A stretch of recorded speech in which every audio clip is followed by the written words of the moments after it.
अस्सलाम वालेकुम guys, welcome to bike with PK. So guys, आज की जो हमारी वीडियो है वो है रीजंस के ऊपर। आज हम बात करेंगे यामाहा YB 125Z DX के बारे में और यामाहा YB 125Z DX की क्या क्या रीजंस हैं ख़रीदने की। YB DX का आपको पता ही होगा कि कुछ टाइम पहले ही इसका 2022 मॉडल पाकिस्तान के अंदर लॉन्च हो चुका है और आपको ये भी पता होगा कि इसकी जो चेंजेस हैं YB 125Z DX के अंदर जो चेंजेस किए हैं वो क्या क्या किए हैं। तो आज की वीडियो में हम बात करने जा रहे हैं कि यामाहा YB 125Z DX को आपको क्यों ख़रीदना चाहिए, इसकी क्या वजूहत हैं। तो बेटा वेस्ट की अपनी बाइक की वीडियो को स्टार्ट कर लेते हैं। सो गाइस, सबसे पहली रीज़न जो मैंने रखी है वो है इस बाइक के अंदर फुल ऑफ फीचर्स। इस बाइक के अंदर अगर हम फीचर्स की बात करें तो इस बाइक के अंदर आपको सबसे पहले मीटर में देखें आप, इस बाइक के मीटर के अंदर आपको RPM मिल रहा है, आपको स्पीडोमीटर इसके अंदर अवेलेबल मिल रहा है, इसके अंदर ट्रिप मीटर भी अवेलेबल है, इस बाइक के अंदर आपको गियर इंडिकेटर भी मिल जाएगा और उसके अलावा इस बाइक के अंदर आपको फ्यूल गेज मीटर भी अवेलेबल मिलेगा। तो फीचर्स वाइज मीटर के अंदर ये बाइक फुल है। अगर हम इस बाइक की असेंबलीज की बात करें तो असेंबलीज में भी सब कुछ है सिवाय किल स्विच के और डिपर के। अब बाइक इन्होंने काफ़ी महंगा तो कर दिया है लेकिन उसमें ये फीचर्स ऐड नहीं कर रहे। इन फीचर्स के अलावा आपको सब फीचर्स इस बाइक के अंदर अवेलेबल मिलेंगे। इसके अलावा जो सेकंड रीज़न है वो है इसकी क्लासिक लुक। अगर आप यामाहा YB 125Z को देखें सिंपल, तो यामाहा YB 125Z की जो लुक है वो इतनी कोई अच्छी नहीं लगती थी। देखने में वो बाइक डिसेंट लगता था लेकिन वो कहते हैं ना अट्रैक्टिव, वो बाइक इतना अट्रैक्टिव नहीं था। लेकिन YBZ के बाद इन्होंने YBZ DX को लॉन्च किया। DX अब अट्रैक्टिव लगता है और ख़ास तौर पे इसका जो मैं पर्सनली बता रहा हूँ, पर्सनली मुझे इसका ब्लैक कलर जो है वो बहुत पसंद है। इस बाइक का ब्लैक कलर बहुत ज़बरदस्त है और अब तो इसके अंदर अलॉयज़ आ गए हैं तो अलॉयज़ के साथ ये बहुत ज़्यादा प्यारा लगता है। तो इसकी जो लुक्स हैं वो बहुत आउट क्लास है और उसके अलावा जो ख़ास तौर पे लुक लवर्स हैं उनके लिए तो बहुत अच्छा है। तो इसके बाद हम थर्ड रीज़न की बात करते हैं, वो है इसका वाइब्रेशनलेस इंजन। इस बाइक के इंजन के अंदर आपको बैलेंसर शाफ्ट इंस्टॉल मिल रहा है। बैलेंसर शाफ्ट का बेसिकली फ़ायदा ये है कि आपको बाइक के अंदर वाइब्रेशंस जो हैं वो बहुत ही कम देखने को मिलती हैं।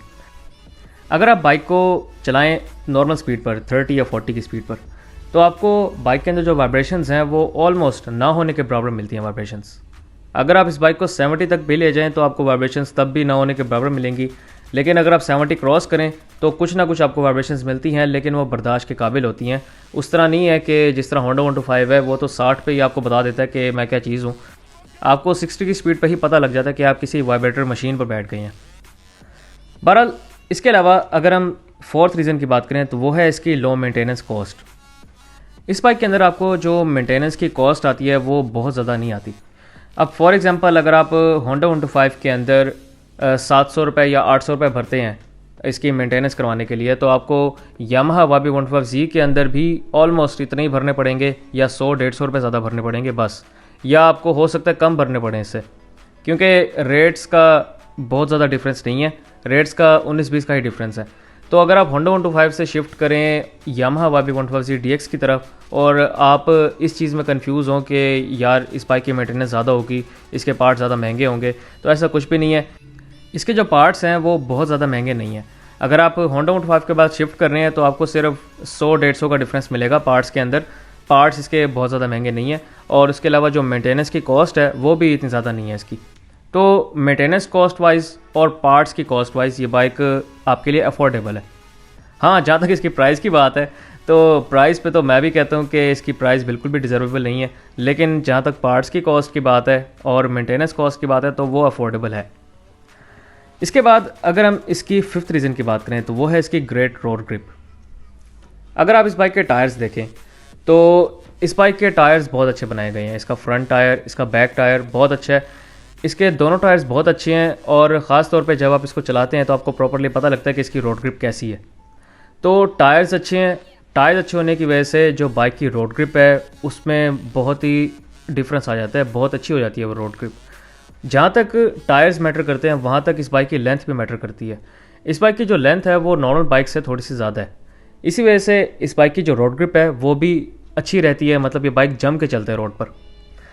इसके अलावा अगर हम इस बाइक की सिक्स्थ रीज़न की बात करें तो वो है इसकी ब्रेकिंग पावर। इस बाइक के अंदर आपको पहले डिस्क नहीं मिल रही थी। इसका जो लास्ट वर्जन था, जो सिंपल यामाहा वाबी 125Z था, उसके अंदर आपको डिस्क ब्रेक नहीं मिल रही थी। लेकिन जब इन्होंने यामाहा वाबी 125Z DX लॉन्च किया तो DX के अंदर इन्होंने डिस्क ब्रेक भी ऐड कर दिया। डिस्क ब्रेक इस बाइक के अंदर होनी चाहिए थी, क्योंकि जिस तरह ये बाइक भागता है उस हिसाब से इसके अंदर डिस्क ब्रेक होनी लाजमी थी, और डिस्क ब्रेक इन्होंने इस बाइक के अंदर दे दी है। तो डिस्क ब्रेक का फ़ायदा यह है कि आपको ब्रेकिंग पावर इसकी बहुत अच्छी मिलती है। अब बात आती है सारी यूसेज पे। बहुत से लोग ये भी गिला करते हैं कि बाइक के अंदर डिस्क ब्रेक है तो बाइक स्लिप हो जाता है, या बाइक के टायर्स अच्छे नहीं है। तो इस तरह की काफ़ी रीजंस लोग देते हैं जिनको यूज़ करनी नहीं आती डिस्क ब्रेक। तो यूज़ करना इतना मुश्किल नहीं है। हाँ, जब आप CD70 या Honda 125 से शिफ्ट करते हैं YBZ DX की तरफ, क्योंकि CD70 और Honda 125 में है सिंपल ब्रेक्स, जब आप उनसे शिफ्ट करते हैं DX पर तो DX के अंदर फ्रंट ब्रेक है डिस्क, तो आपको थोड़ा सा टाइम लगता है सीखने में, लेकिन आप फिर आदी हो जाते हैं इसके। अब कुछ लोग टेस्टिंग के दौरान ही इसके जो डिस्क ब्रेक है उसको फारिग कह देते हैं, ख़ास तौर पे जब वो गिर जाते हैं। अब अगर आप डिस्क ब्रेक का लीवर और अगर दूसरे बाइक के अंदर है जी सिंपल ब्रेक और उसका लीवर दबाएं, दोनों का फुल दबा दें, तो ज़ाहिर सी बात है आपको पता लग जाएगा कि किसकी ज़्यादा ब्रेकिंग है। और क्योंकि डिस्क ब्रेक ज़्यादा इफेक्टिव है तो वो फ़ौरन रोकती है बाइक को और आपको उठा के आगे फेंकती है अगर आप प्रॉपर ग्रिप करके नहीं बैठे तो मैं ये कहना चाहूँगा कि डिस्क ब्रेक को बिल्कुल हल्का भी ना लें और बहुत ज़्यादा मुश्किल भी इसको ना आप समझें अपने लिए। हर चीज़ जो है वो सीखने से आती है, तो सीख जाएंगे आप तो आपके लिए मुश्किल नहीं होगा। और डिस्क ब्रेक मेरे ख्याल में हर बाइक के अंदर होनी चाहिए, क्योंकि डिस्क ब्रेक का फ़ायदा यह है कि इफ़ेक्टिव है और रोक देती है बाइक को। और ड्रम ब्रेक जो है वो नहीं रोक पाती। जहाँ पर डिस्क ब्रेक रोक लेती है वहाँ पर ड्रम ब्रेक जो है वो नाकाम हो जाती है रोकने में। सो गाइस, अगर हम इस बाइक के 7th रीज़न की बात करें तो 7th रीज़न जो मैंने रखी है वो है इस बाइक का लॉन्ग टूर्स। इस बाइक को अगर आप परचेज़ करते हैं लॉन्ग टूर्स के लिए तो आपके लिए बहुत ही बेनिफिशियल रहेगा। लॉन्ग टूर्स में ये बाइक मार नहीं खाता, ख़ास तौर पे अगर आप किसी स्ट्रेट रोड पे जा रहे हो, फॉर एग्जांपल मुल्तान से लाहौर जा रहे हो या लाहौर से मुल्तान आ रहे हो, या फिर आप मुल्तान से इस्लामाबाद की तरफ जाएं या इस्लामाबाद से लाहौर की तरफ आएँ, क्योंकि स्ट्रेट रोड्स हैं तो बाइक ईज़िली चल जाता है वहाँ पर। यह बाइक कहीं भी आपको तंग नहीं करता अगर आपका बाइक प्रॉपरली मेंटेन्ड है। तो अगर आपका बाइक मेंटेन नहीं है तो फिर तो आपको जाहिर सी बात है तंग करेगा, लेकिन अगर आपका बाइक प्रॉपरली मेंटेन्ड है तो आप ये बाइक तो कहीं नहीं जाता। अब आप अगर CD70 की बात करें या Honda 125 की बात करें तो मोस्टली लोग जब उन्होंने इतना लंबा टूर करना होता है, ख़ास तौर पे 300-400 किलोमीटर का सफ़र करना होता है, तो CD70 की या Honda 125 की अक्सर वो लोग सीट चेंज करवाते हैं। सीट के अलावा वो कोई स्पेशल कवर चढ़वा लेते हैं। अगर वो सीट चेंज ना करवाएं तो कोई ऐसा स्पेशल कवर चढ़वा लेते हैं ताकि वो कंफर्टेबल रहें इसके ऊपर। और ख़ास तौर पे Honda 125 पे वो कोशिश करते हैं कि जितना कंफर्टेबल हो सके वो कोशिश करें कि इसमें वो एक्सेसरीज लगवा लें कि वो बाइक कितना कंफर्टेबल हो जाए। लेकिन YBZ DX के अंदर आपको ये सब करने की ज़रूरत नहीं है। YBZ DX के अंदर अगर आप इस बाइक को 100 पे भी मेंटेन रखें तो आपको बहुत वाइब्रेशंस नहीं होने वाली। मैं रिकमेंड करूँगा कि 100 पे इस बाइक को ना रखें, क्योंकि RPM जो है वो 6 से नीचे होना चाहिए, तो आपकी 80 की स्पीड काफ़ी रहती है। अगर आप 80 पे भी रखते हैं, अगर आप 80 की स्पीड पे रखते हैं बाइक को तो RPM जो है वो आपका 6 तक रहता है आई थिंक, या फिर 6 से थोड़ा सा पीछे रहता है। तो RPM जो है उसको आप मेंटेन रखें 6 से पहले तक। 6 से पहले तक रखने का फ़ायदा ये है कि आपको अच्छी पेट्रोल एवरेज मिलेगी और उसके अलावा आपको जो लॉन्ग टूर के हिसाब से फील है वो भी अच्छी आएगी, और ख़ास तौर पर जो वाइब्रेशंस हैं वो भी आपको इतनी फील नहीं होगी।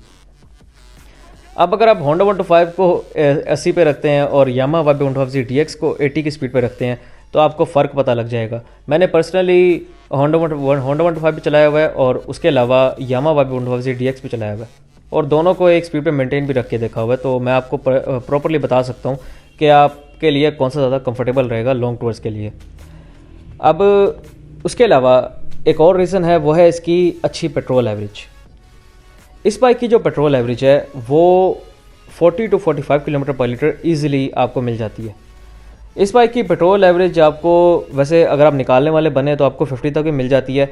अब निकालने वाले इस तरह बन सकते हैं कि आप बाइक को प्रॉपरली मेंटेन रखें, बाइक की आप टाइमली ट्यूनिंग करवाएं, टाइमली इसका ऑयल चेंज करवाएं, उसके अलावा इसकी जो स्पीड है वो आप प्रॉपरली मेंटेन रखें। अब क्योंकि इसके अंदर आपको RPM मीटर दिया हुआ है तो RPM का इस्तेमाल आप इस तरह करें कि गियर की शिफ्टिंग जो है वो 6 RPM से पहले कर लें।